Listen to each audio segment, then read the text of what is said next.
15-ті жалғаймыз. 11, 12, 13, 14, 15, 16, 17, 18, 19. Түсінікті ғой, артындағы сандарға 15-ті жалғаймыз.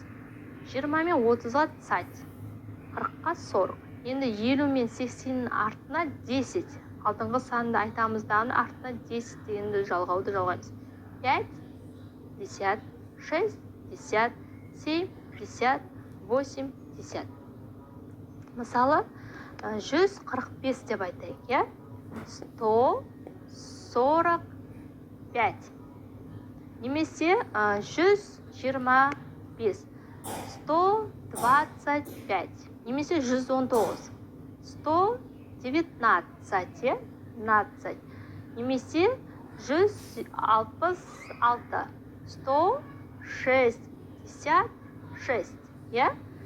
Осылайша біз не істейміз? Жалғай береміз.